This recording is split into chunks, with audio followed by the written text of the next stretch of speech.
শাইতানির বিসমিল্লাহির রহমানির রহিম।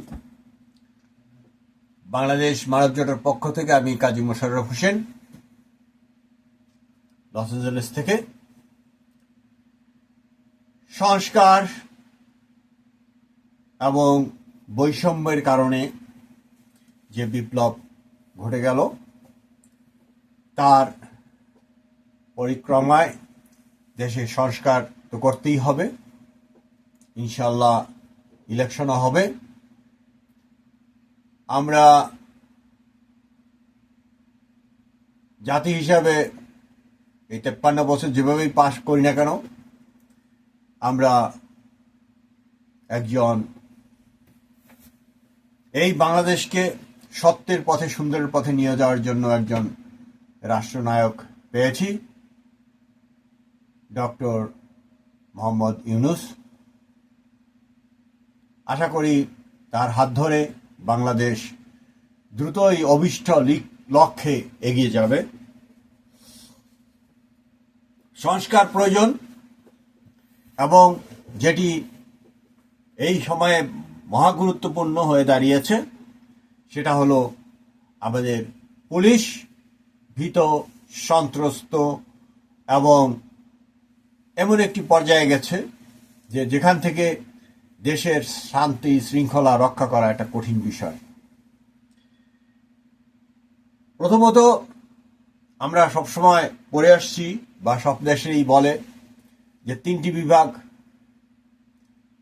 শাসন বিভাগ, পার্লামেন্ট এবং বিচার বিভাগ, 3টার পৃথকীকরণ। এই 3টা এমন পর্যায়ে বিগত ফ্যাসিস্ট সরকারের সময়ে এটা এমনভাবে গিয়েছিল যে এর মধ্যে কোনোটিকে ভাগ করার কোনো উপায় ছিল না। দেশের কে শাসন না করে শোষণ করা হয়েছে, এবং গরিবের কষ্টার্জিত যে পয়সা বিভিন্ন উপায়ে সেটা বিদেশেও পাচার করা হয়েছে। যাই হোক, এখন এক্ষেত্রে এই বর্তমান সরকারের সময়ে প্রধান বিচারপতি সহ আপিলেট বিভাগের যত বিচারপতি ছিল তারা দৌড়ে পালাইয়া চলে গেছে। জানি না তারা কেমন বিচারপতি, কেন তাদেরকে পালিয়ে যেতে হলো। এর কারণ আবার অন্য অর্থে আমরা সবই জানি, এরা বিচারপতি না হয়ে সরকারের পাচাটা গোলাম ছিল, এটাই বলতে হবে। এখন তাদের পদ অলরেডি পূরণ হয়ে গেছে। এই যে পদগুলো পূরণ হয়ে গেছে, এখন তারা কতটা বিচারপতি আনলো আমরা বলতে পারবো তখনই যখন তাদেরকে কাজের ভিতর দেওয়া হবে। বিচার বিভাগ অনেকদিন যাবৎ তাদের নিজস্ব সচিবালয় চেয়ে আসছিল, এবং এটি কোনো সরকারই বাস্তবায়ন করে নাই। যেহেতু এই সরকারের উপর একটি দায়িত্ব, অস্থায়ী সরকারের উপর একটা দায়িত্ব হলো সংস্কার করা এবং বৈষম্য দূরীকরাও তাদের একটা দাবি, কিন্তু এটা একটা ভেগ টার্ম, বৈষম্য দূরীকরণ। যাই হোক, কিভাবে কমিয়ে আনা যায় সেটা অন্তত করা যায়। এই ক্ষেত্রে বিচার বিভাগে আপিলেটে ডিভিশনে বিচারপতির সংখ্যা বাড়ানো যেতে পারে, এবং একজন বিচারপতি, আপিলেট বিভাগের বিচারপতি, তিনি আইন মন্ত্রণালয়ের দায়িত্ব নেবেন এবং সচিবালয় তার অধীনে চলে আসবে। এটার সেক্রেটারিয়েটে থাকবে না বা প্রধানমন্ত্রীর অধীনে এটা থাকবে না, এটা চলে যাবে বিচার বিভাগকে স্বাধীন করার জন্য প্রধান বিচারপতির নিয়ন্ত্রণে। এবং এইখানে আরেকজন আপিলেট ডিভিশনের বিচারপতিকে দায়িত্ব দেওয়া হবে প্রধান নির্বাচন কমিশনারের, এবং প্রধান নির্বাচন কমিশনার কি করবেন, অন্যান্য আরো তার যে কমিশনার লাগে, এটি সরকার বা বিভিন্ন সুশীল সমাজের কাছ থেকে সুপারিশ অনুযায়ী অন্য অন্য কমিশনারদেরকে নিয়ন্ত্রণে আনবে। এবং নির্বাচন কমিশনের যত কর্মচারী আছে তারা কি করবে? তারা থাকবে এই প্রধান বিচারপতির আন্ডারে বা নিয়ন্ত্রণে। পুলিশ, প্রধান বিচারপতির আন্ডারে একটি পুলিশ বাহিনী থাকবে, যেই পুলিশ বাহিনী উপজেলা কোর্টগুলোকেও সচল করতে হবে। উপজেলার এই কোর্টের যে পুলিশ, অন্যান্য কোর্টের যে পুলিশ, সব কিছুর দায় দায়িত্ব থাকবে এই পুলিশের। এইখানে আমরা সাধারণভাবে দেখে আসছি যে ওই এসপির আন্ডারে যে পুলিশ, সেই পুলিশ ওই কোর্টেও তারা কাজ করে, আবার নির্বাচন কমিশনে কাজ করে। এই ক্ষেত্রে এই পুলিশ বাহিনী পুরাই আলাদা হবে এবং প্রধান বিচারপতির নিয়ন্ত্রণে থাকবেন তারা। তবে পুলিশও এখানে নিয়োগ দিতে হবে।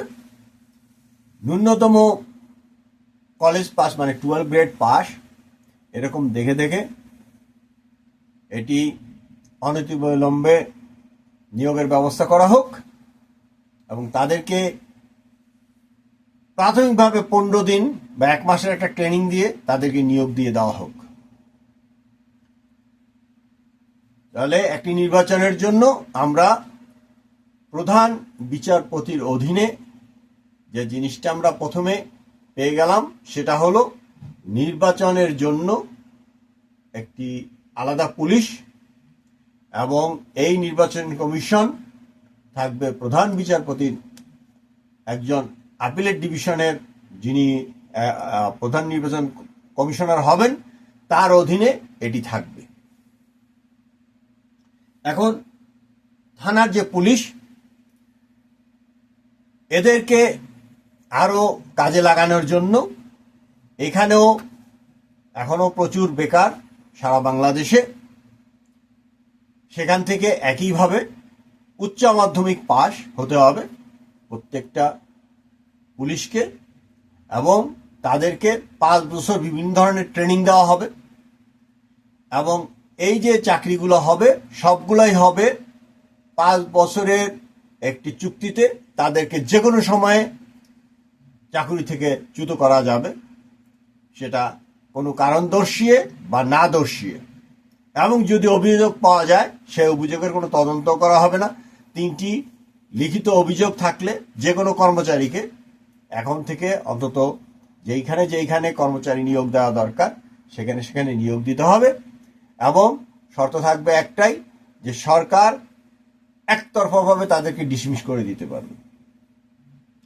ওই যে ঘুষ খেয়েছে কি খায় নাই, প্রমাণ আনো, এই আনো ওই আনো, তা না।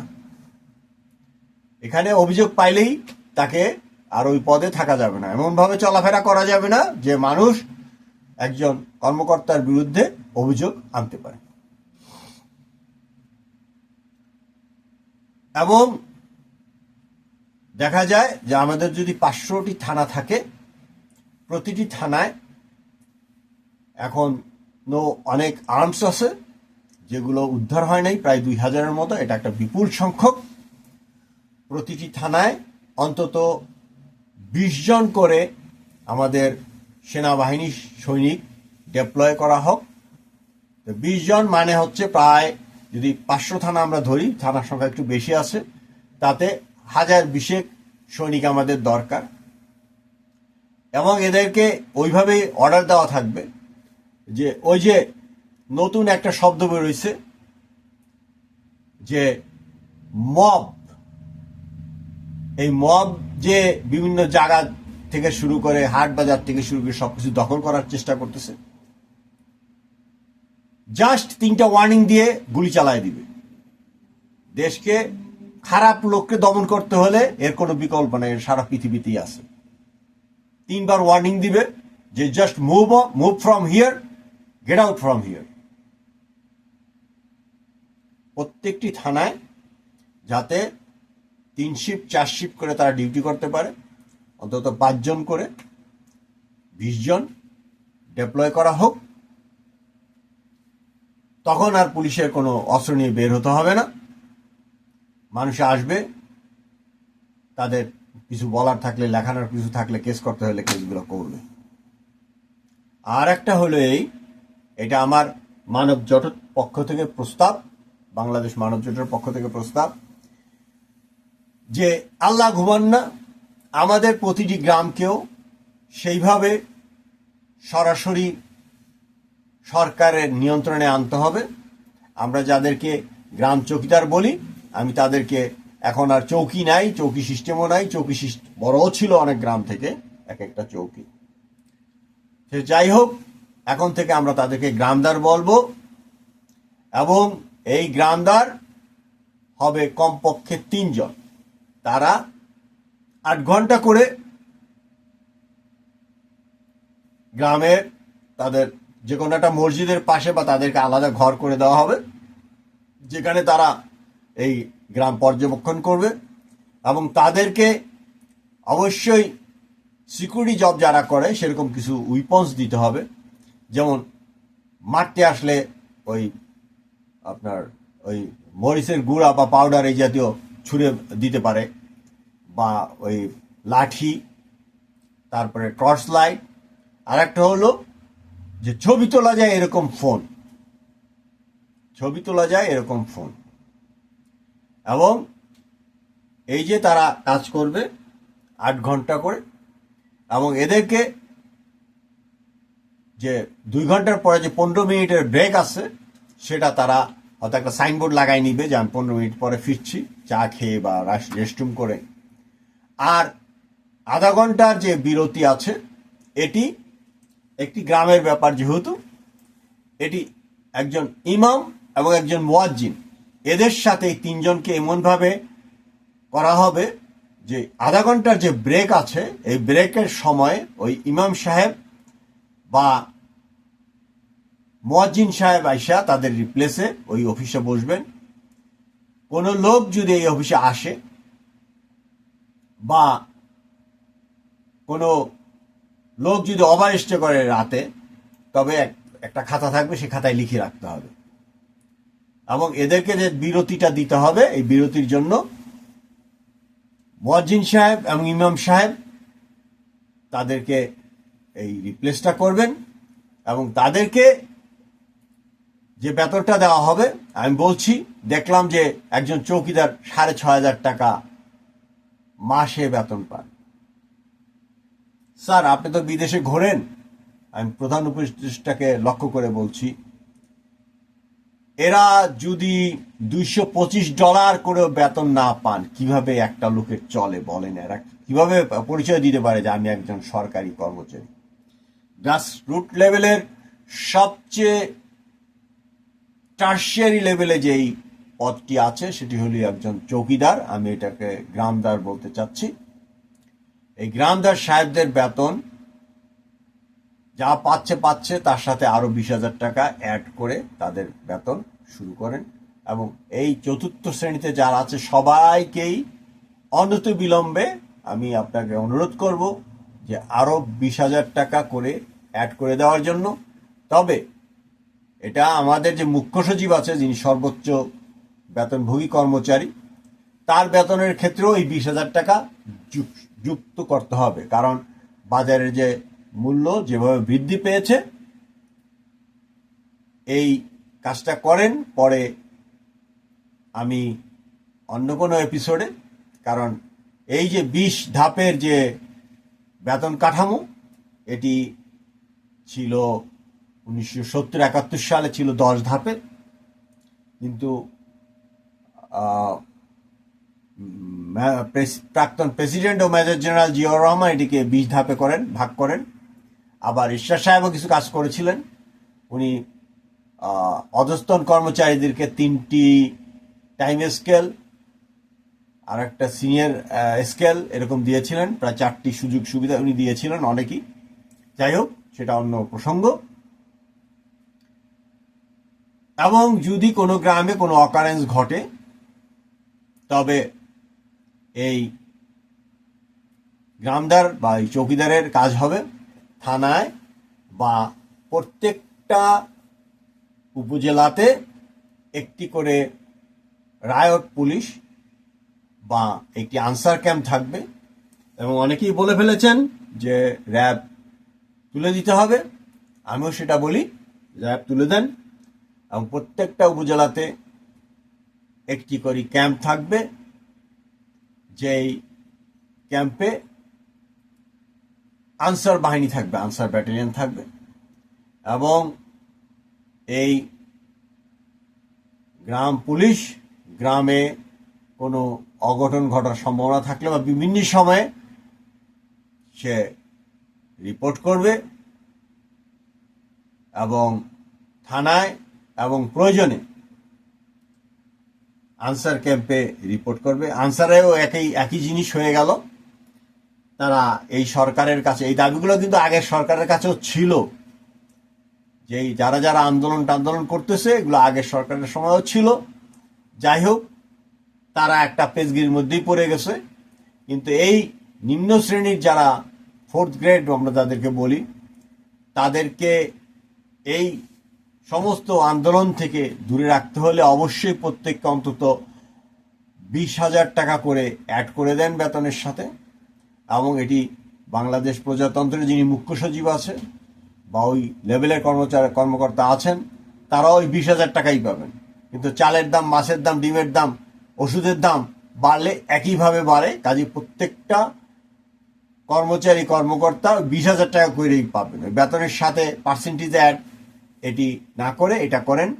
আমি মনে করি যে এটি একটি মানবিক সিদ্ধান্ত হবে।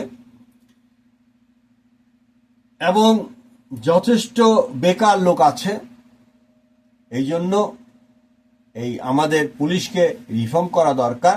আমি দুইটি সাইডই দিলাম, একটি হলো যে পুলিশের রেগুলার সাইড, আর একটা হলো প্রধান বিচারপতির আন্ডারে, যাতে ইলেকশনটা সুষ্ঠুভাবে করা যায়। এবং সেখানে তো ওই ইলেকশনের সময় ডিপ্লয় করার সুযোগই থাকে, আনসার থাকে এবং আমাদের সেনাবাহিনীর লোকজন থাকে।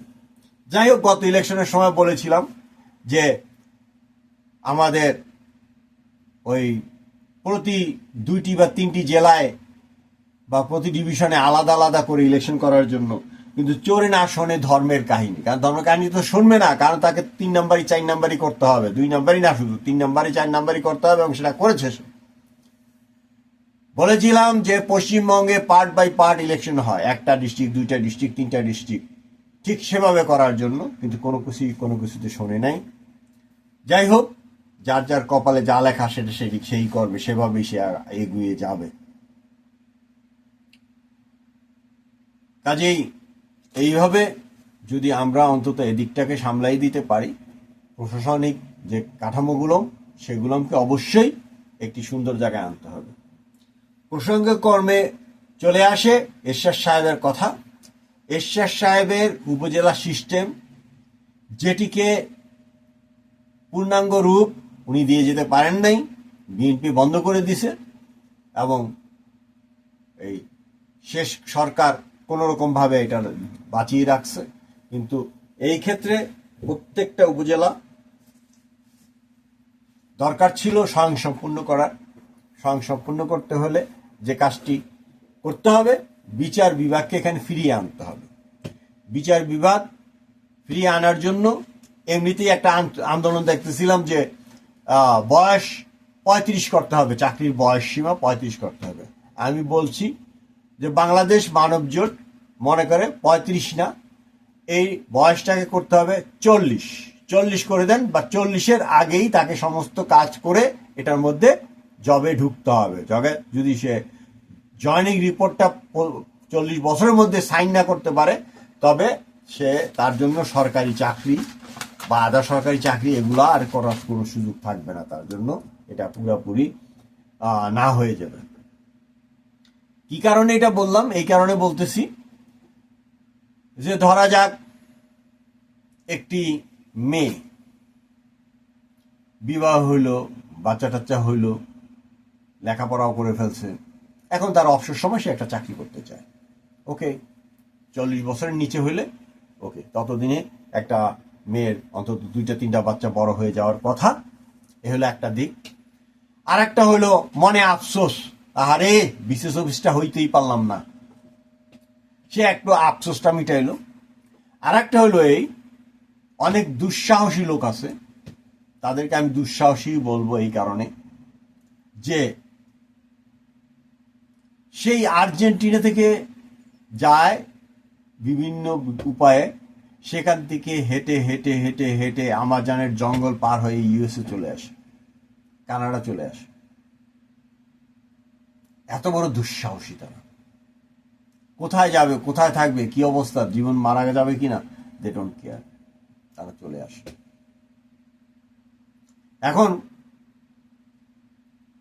আসার পরে দেখা গেল সে যদি অন্তত কোনোভাবে একটু কাগজের ঠেকা দিতে পারে, ঠেকা বললাম এই কারণে, একটা পলিটিক্যাল অ্যাসাইলাম করলে যদি কেসটা সে ওয়ার্ক পারমিটটা নেওয়ার পরে খালি ঘুরাইতেও থাকে, 2-3 বছর ঘুরানো কোনো বিষয় না, তো 3 বছর যদি সে ঘুরাতে পারে, সে তারা হয় খুবই পরিশ্রম, অত্যধিক পরিশ্রমী হয় তারা।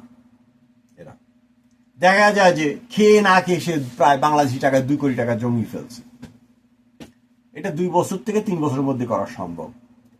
আর যদি 5 বছর হয়, আর যদি একা থাকে আর কি, যারা ফ্যামিলি করে নিয়ে আসে তাদের কথা আলাদা, তার অন্তত 4 কোটি টাকা যদি সে খরচ না করে বাংলাদেশে আর কি, দেয়ার আর সাম কনস্ট্রেন্ট, তবে সেটা করা সম্ভব। এখন এরকম একটা যুবক দেখা গেল দেশে থেকে স্নাতক পর্যায়ে বা কোনো একটা টেকনিক্যাল সাবজেক্টে পড়াশোনা করেই সে চলে আসছে, আসার পরে সে বাংলাদেশে ব্যাক করছে। তার জন্য জানি সে যদি যোগ্য লোক হয়, তার আর্থিক সচ্ছলতা চলে আসলো, সে যদি একটা সরকারি চাকরি করে, তবে তো তার সৎ হওয়ারই কথা। এই জন্য এই সুযোগ সুবিধাগুলি থাকা দরকার। কিন্তু প্রথমেই হলো যে আইন শৃঙ্খলা যে অবস্থা, এটাকে দূরীভূত করা। আর বিদেশে যারা আসে, একটা কথা মনে রাখতে হবে আমাদের, যে আমাদের জব মার্কেট খুবই সীমিত, খুবই সীমিত। এবং যদি বৈজ্ঞানিকদের এই নানা ধরনের গণনা যদি সঠিক হয়, যদি সি লেভেল বেড়ে যায় 2 ফুট বা 3 ফুট, তো বাংলাদেশের 2/3 ল্যান্ড চলে যাবে সমুদ্র গর্ভে। সেই দিক থেকে আমাদের পপুলেশন 60% বহির্বিশ্বে পাঠানোর একটি প্রক্রিয়া চালু রাখতে হবে, রাখা উচিত। তেমনিভাবে আমাদের যে শিক্ষা আছে, শিক্ষাটাকে এমনভাবে সাজাতে হবে, এ নিয়ে অন্য একটি এপিসোড করব, বাট সংক্ষেপে 2টা কথা বলি। সেটা হলো এই যে আমাদের শিক্ষার এমন একটা টার্গেট নিয়ে করতে হবে যে আমাদের 66% লোক ছেলে মেয়ে বিদেশে চলে যাবে, এবং বিদেশে জানে তাদের এডুকেশনটা কাজে লাগাতে পারে, সেরকম একটা কিছু করা, বা টেকনিক্যাল ওই লেখাপড়ার মানে স্নাতক পাশের পাশাপাশি একটা টেকনিক্যাল কাজ শিখে যাওয়া। ড্রাইভিং হিসাবে ড্রাইভার তো কোথাও হায়ার করে না এই সমস্ত দেশে, বা নিজের জন্য দরকার, নিজের মোবিলিটির জন্য অন্য একটা কাজ করলেও এটা দরকার হয়, ড্রাইভিংটা তো থাকতেই হবে। সাথে হেলথ সাইডের অনেক অনেক টেকনিক্যাল কাজ আছে যেগুলো করা খুব জরুরি। মাননীয় প্রধান উপদেষ্টা কয়েকটা হাসপাতাল তৈরি করা হয়েছে বঙ্গবন্ধু হসপিটাল নাম দিয়ে, সমস্ত পার্টস গুলাম আনা হয়েছে কোরিয়া থেকে। সেদিন একটা প্রতিবেদনে দেখলাম কোরিয়ান থেকে আইসা দেখতেছে যে এগুলো ইউজ হয়েছে কিনা। এখন এই ক্ষেত্রে অত্যন্ত কঠোর হতে হবে, এর কোনো একটা ইকুইপমেন্ট যেন আপনার অব্যবহৃত না থাকে। জনগণকে এর সুযোগ সুবিধা দৌড়গোড়ায় পৌঁছে দিতে হবে, কোনো এক্সকিউজ নাই। তাদেরকে পুরোপুরিভাবে অ্যাডভার্টাইজ করতে হবে থানা পর্যায়ে যে এই ধরনের রুগী তাদের দরকার, আসো সিরিয়াল করো, আসো সিরিয়াল করো, আসো সিরিয়াল করো। এবং কয়টা রুগী কিভাবে, কারণ আমরা খারাপ জাতি হয়ে গেছি, খারাপ জাতি হয়ে গেছি, এত বেশি খারাপ হয়ে গেছি যে আমরা যে কি একটা জাতি পরিণত হইলাম, অজাতি হয়ে গেছি। এই অজাতিকে জাতিতে আসার জন্য আপনি তো ফান্দে পড়ে গেছেন। মাননীয় প্রধান উপদেষ্টা, কোথায় পালাবেন? আপনি বলছেন চলে যাবেন, আর যেতে পারবেন না। আমরা ছাড়বো না আপনাকে, আপনাকে থাকতে হবে। আমি স্বপ্ন দেখি আমার দেশটা কবে হংকং হবে, কবে তাইওয়ান হবে, কবে সিঙ্গাপুর হবে। আপনি আর যেতে পারবেন না, আমাদের সাথেই থাকতে হবে। হ্যাঁ, প্রেসিডেন্টের একটু ক্ষমতা বাড়াই দেওয়া হবে, কোনো অসুবিধা নাই। আপনার জন্য জনগণ করবে। যতদিন আপনি সুস্থ আছেন, যতদিন আপনি ওই রোগক্রান্ত না হন বা বার্ধক্যজনিত কারণে এই রাষ্ট্র ব্যবস্থাকে সচল রাখতে সক্ষম না হন, সেদিন যদি বিদায় নিতে চান, সেদিন আমরা বিবেচনা করব। বাংলাদেশ নাটক জোটের পক্ষ থেকে বিদায় নিচ্ছি। আসসালামু আলাইকুম ওয়া রাহমাতুল্লাহি ওয়া বারাকাতুহু।